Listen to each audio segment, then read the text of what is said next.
Muy buenas noches. Bueno, en este caso voy a poner el tema sobre los LEDs o los diodos emisores de luz. La unidad de formación se llama Espacio Comunitario para la Producción, a cargo del licenciado Johnny Armando Sayama Marca y mi persona Erwin Leonardo Vivanco Montejo, que explicará lo que es los LEDs. Primeramente hay que tener una definición de lo que es de los diodos LEDs. Dice que son componentes electrónicos que permiten el paso de la corriente en un solo sentido. En sentido contrario no dejan pasar la corriente. En el sentido en que su conexión permite pasar la corriente se comporta como un interruptor cerrado, y en el sentido contrario de conexión como interruptor abierto. Un diodo LED es un diodo que, además de permitir el paso de la corriente solo en un solo sentido, al pasar por el sentido contrario, pues emite luz.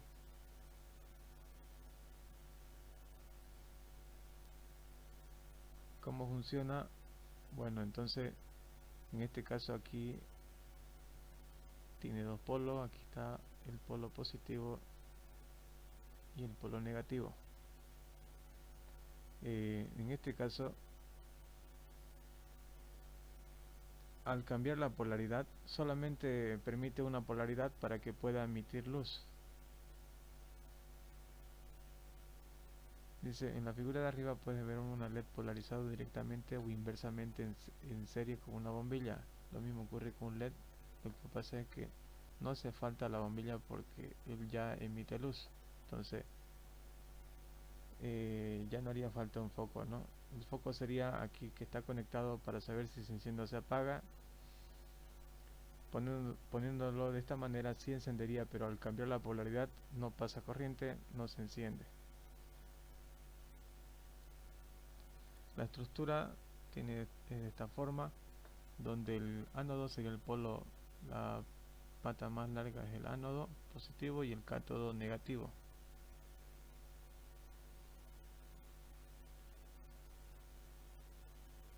Ya, siguiendo, esta sería su simbología, donde N indica que la composición o la estructura a nivel atómico, como está organizado, o sea, aquí hay más electrones, tiene más electrones de sobra, y la parte P positiva, exceso o defecto de electrones, o sea que hay hueco o vacío en su estructura molecular de esta parte, ¿no?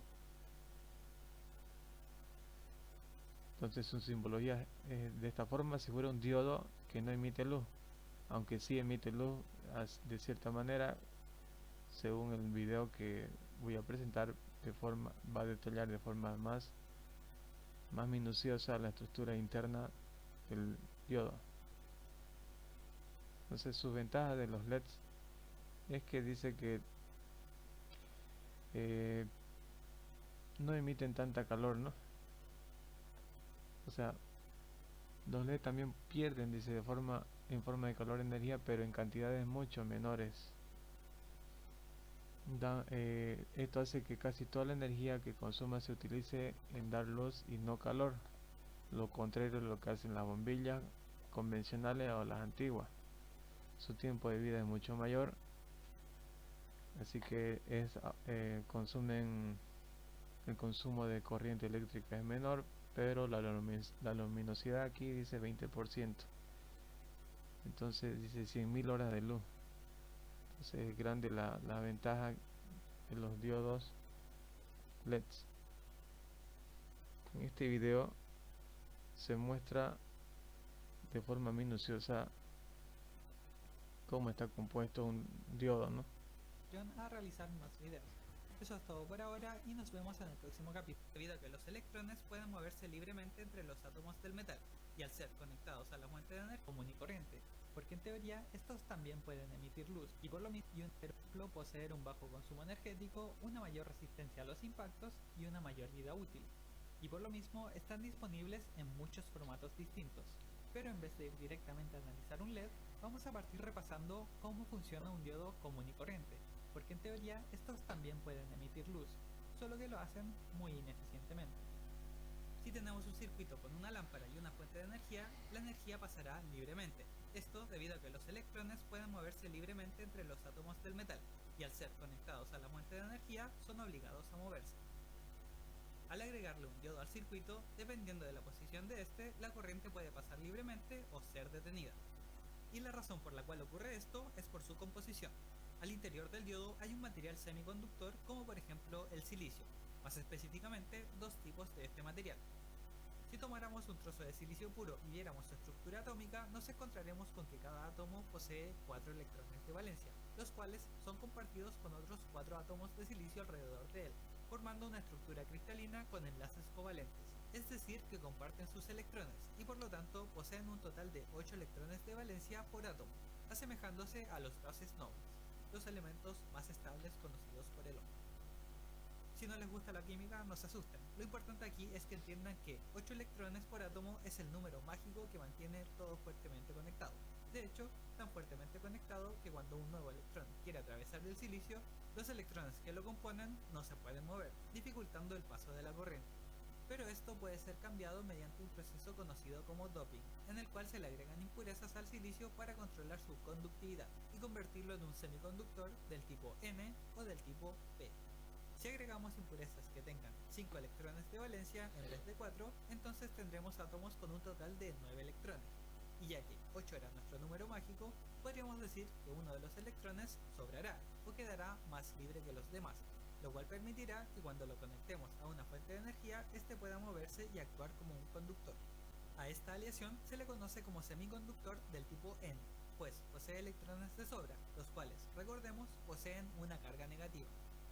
Por otro lado, si realizamos el doping con impurezas que poseen 3 electrones de valencia, tendremos átomos con un total de 7 electrones, es decir que nos quedaría un hueco, permitiendo que los electrones se puedan mover a través de él y generando un movimiento de los huecos en la dirección opuesta. Ya que esta aleación tendría un electrón menos que la forma estable, este tendría una carga positiva y se le llamaría semiconductor del tipo P. Es más, para simplificar la visualización, diremos que cada hueco corresponde a una carga positiva. De esta forma, cuando se genera una unión PN, dependiendo de la polarización de la fuente de voltaje, existirán dos posibles resultados.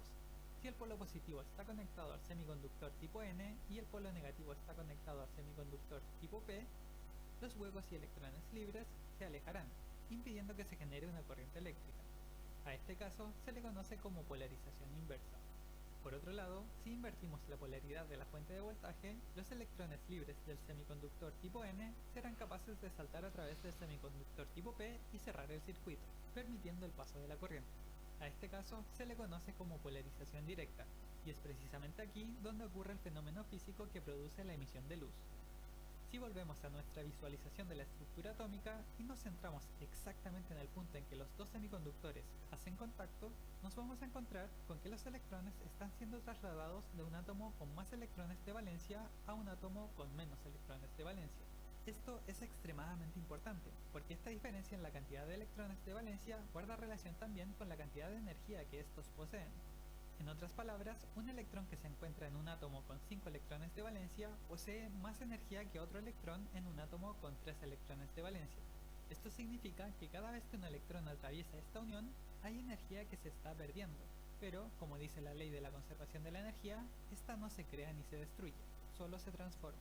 Y en este caso la energía que perdieron los electrones al saltar de un átomo a otro se convirtió en luz, o más específicamente, fotones. El hecho de que esto ocurra a nivel atómico posee otra implicancia. Dado que los electrones se trasladan siempre de un átomo A a un átomo B, la cantidad de energía transformada en cada salto será constante, lo cual en términos prácticos significa que la luz emitida tendrá siempre el mismo espectro de longitud de onda, y también que cambiando los átomos A y B, es decir, las impurezas dentro de los semiconductores, podemos emitir luces con distintos espectros. O, refiriéndonos específicamente al espectro visible, podremos emitir luces de distintos colores. Llegado a este punto, ya sabemos cómo se emite la luz, pero aún no hablamos de por qué si este fenómeno ocurre en un diodo semiconductor común y corriente, no los vemos brillar continuamente. Hay dos razones principalmente. La primera de ellas es que en muchos casos nuestros ojos son incapaces de ver el espectro que está siendo emitido. No logré encontrar una demostración exacta de esto, pero sí encontré un video en que un panel solar emite luz infrarroja al aplicarle un voltaje, y un diodo genera un voltaje al ser iluminado, todo lo cual tiene relación con el mismo fenómeno. La segunda razón por la cual un diodo común no brilla es simplemente la forma. Si pensamos que la luz se está generando solo en los puntos en que los dos semiconductores están en contacto, ¿cómo vamos a verla si en su mayoría esta área está siendo cubierta? En esta patente, en la cual se describe la realización de uno de los primeros diodos emisores de luz, la solución es extremadamente simple: mover los semiconductores lejos de los conectores para que no tapen la luz emitida, y reducir el espesor de uno de ellos a tal extremo que la luz es capaz de atravesarlo. En cierta forma, podríamos decir que esto no ha cambiado mucho hasta el día de hoy. Analicemos un LED desde adentro hacia afuera. Lo primero que necesitaremos es un sustrato en el cual poner el resto de los materiales. A este le agregamos una capa de semiconductor tipo N y luego otra más delgada de semiconductor tipo P, siendo importante el orden, pues al llegar a este último es que ocurre la transformación de la energía. Luego agregamos unos cables para que pueda fluir la corriente eléctrica entre los semiconductores y se emita la luz, siendo estos extremadamente delgados para no cubrirla. Técnicamente, solo con esto ya tenemos un LED funcional, pero para que sea más eficiente agregaremos un pequeño reflector para dirigir la luz, el cual estará integrado en uno de los electrodos.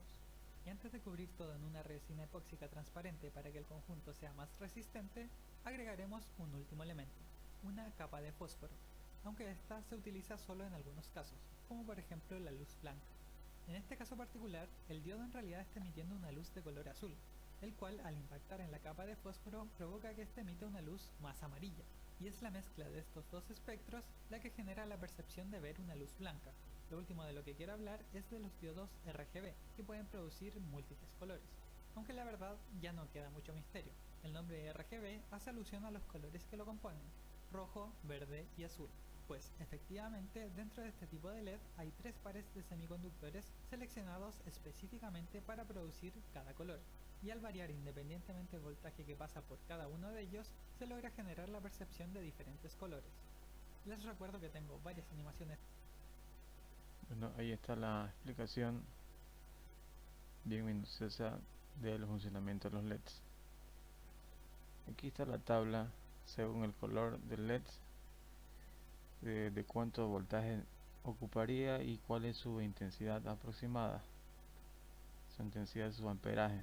Entonces aquí está de forma un poco más detallada el rango: entre 1,8 y 2,2 voltios se ocuparía para que pueda encender el LED rojo, el verde entre 2 y 3.5, el amarillo entre 2 y 3.5 y el naranja entre 2.1 y 2.2. Entonces todos oscilan entre 2 y casi 3,5, ¿no? Y la corriente máxima es 20 mil amperios o 0,02 amperios o 0,015 amperios. Entonces acá hay diferentes tipos varias formas donde se puede conectar, varias maneras como conectar LEDs. Casi obedece al principio de las reglas de resistencia eh, en paralelo y en serie. Hay varias diferencias, ¿no? Parecidos, pero no son iguales. Aquí, por ejemplo, puse un problema de cómo se quiere hallar la resistencia o el valor de esta resistencia para poder conectarlo en este circuito de LEDs en serie, ¿no? Entonces cada LED ocupa 2 voltios, 2 voltios eh, para poder encender, ¿no? Pero como están en serie, la regla dice que hay que sumar, hay que hacer una sumatoria de voltaje cuando el circuito está conectado en serie. Entonces acá sería 2, 4, 6, 8, 10 voltios. La fuente está botando 20 voltios. Aquí hay que hacer una diferencia. El voltaje total que ocupa el circuito es de el voltaje, la fuente, o sea, la fuente, el voltaje de la fuente menos el voltaje que va a necesitar estos 5 voltios, que serían 10. O sea, si esa resta saldría 10 voltios. Se ocupa la misma fórmula de voltaje igual a resistencia por intensidad, donde hay que despejar la letra R, entonces va a quedar B dividido I. Al dividir eso sale que se necesita una resistencia de 500 ohmios para que pueda mantenerse constante esta intensidad. O sea, la intensidad en cada punto es 0,02 amperios. Si conecto estos 20 directamente sin esto de acá, sin esa resistencia que va a bloquear ese paso de corriente, pues se quemarían esos 5 LEDs. Para que no se para no ocupar una resistencia, tendría que colocar 5 LEDs más. O sea, serían en total 10 LEDs. 10 por 2 serían 20. Tendría que restarme en esta parte 0 voltios. Acá tendría que ser 0 la respuesta para que no haga falta una resistencia ahí pegada, ¿no? Entonces, más o menos de forma, o para explicar esto, he redondeado, ¿no?, los valores aquí. Todos, estoy suponiendo que todos son de 2 y que todos son de un solo color. Entonces, de esa forma se realizan. Ahora, cuando aquí cambia el asunto, cuando la resistencia están en paralelo, los LEDs están conectados en paralelo. Aquí las reglas cambian. No es como las conexiones de circuitos de resistencias en paralelo, donde se hacía una tipo fracción, una sumatoria fraccionaria. En este caso los voltajes no cambian aquí, todos ocupan 2 voltios, pues entonces el voltaje total es 2 voltios. Ahora, se puede poner una resistencia en esta zona de aquí, o poner 5 para los 5 LEDs. Se puede hacer de dos maneras.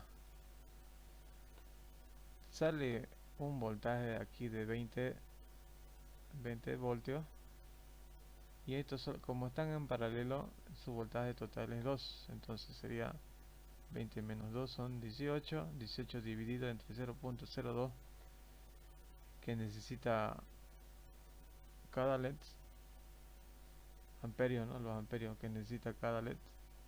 Entonces tendré que poner un LED de 900 ohmios a cada uno. O sea, esta parte de acá, aquí 5 resistencia para cada LED. Y así esos 20 voltios, la intensidad lo va a minorar, ¿no? Si lo pongo directo 20 y sin resistencia, pues se van a quemar todos, ¿no? Entonces, o bien puedo poner 5 resistencias, o solamente puedo poner una.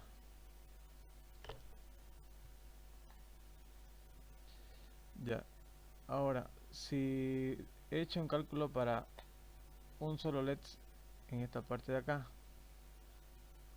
ahora quiero hallar una sola resistencia, poner en esta parte para los 5, pero ya sin poner esto de acá. Eso ya no haría falta gastar 5 resistencias, solamente poner una. En este caso, aquí las intensidades, cuando están en paralelo, se multiplican, en este caso por 5. 0,02 por 5 da 0,01 amperio.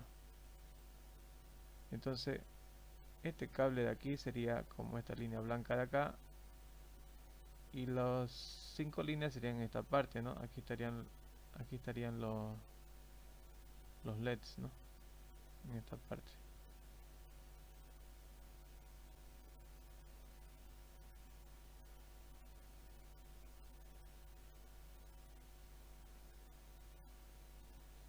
O sea que se va a repartir la intensidad que entre por ahí, o el amperaje se va a repartir en 5 partes iguales. En este caso lo que se quiere es que se reparta 0,02, 0,02, 0,02, 0,02.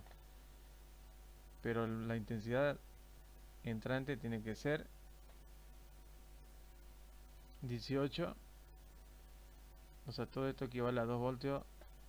20 menos 2 son 18 dividido entre 0,1.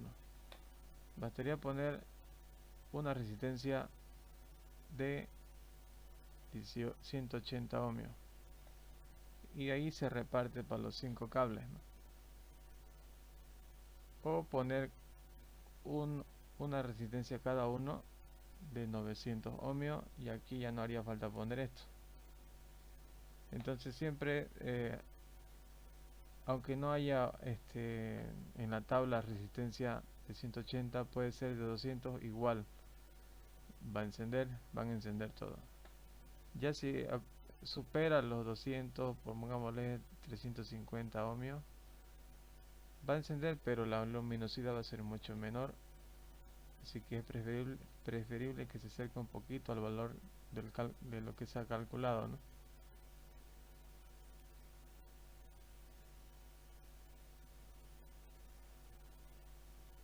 Aquí hay un experimento que hice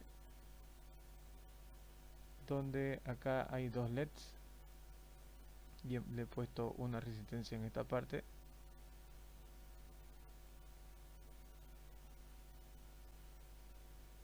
y es amarillo y verde, ¿no? Y esta fuente de voltaje es de 20, es un cargador de computadora donde bota 20 voltios. Si lo colocara o lo hubiera colocado sin esta resistencia que está aquí, esto automáticamente se quema al instante. Y por no poner la resistencia, ¿no? En este caso hice el cálculo, y esto más o menos con el tester acá, con el tester logré medir, ahí sale 991 ohmios que tiene el valor de la resistencia. Haciendo los cálculos estaría de esta manera. En serie, están en serie conectados estos LEDs, son dos nomás, 4 voltios ocupa, entonces 20 menos 4 equivale a 18, dividido entre 0,02 amperios que necesita, que su intensidad es la misma en este punto y en este punto. Haciendo esa división sale que se necesita una resistencia de 900 ohmios.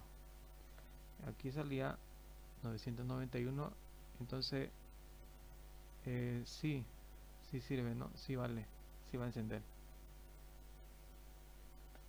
Aunque podría iluminar más si fuera si se aproximara al valor que sale aquí. En este otro circuito, que es un poco más grande, tiene más circuitos conectados, son 9 en total.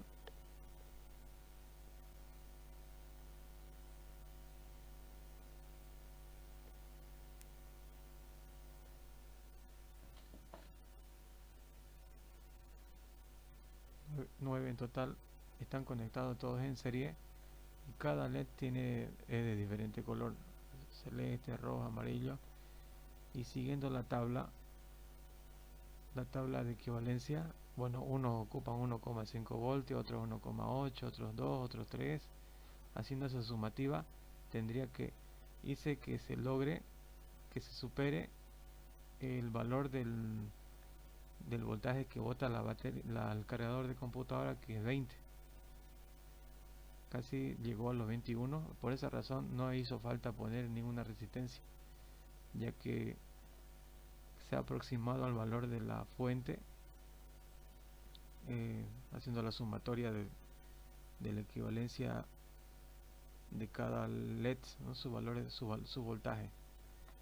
Entonces, por esa razón no hizo falta que ponga ninguna resistencia a este circuito en serie. Y la razón de que se está apagando y encendiendo es porque hay dos LEDs que es multicolor y funciona como si fueran dos LEDs en serie, dos LEDs de diferente valor unidos en una sola pieza, ¿no? Entonces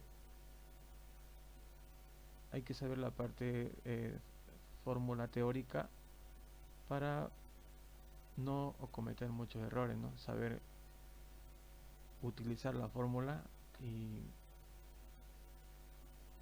la fórmula estaría funcionando aquí como una herramienta, y el producto que se hace con la herramienta serían estos circuitos.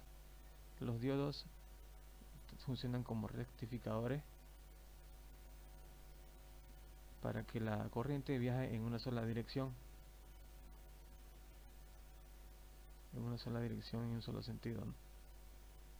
Entonces eso sería todo. Gracias.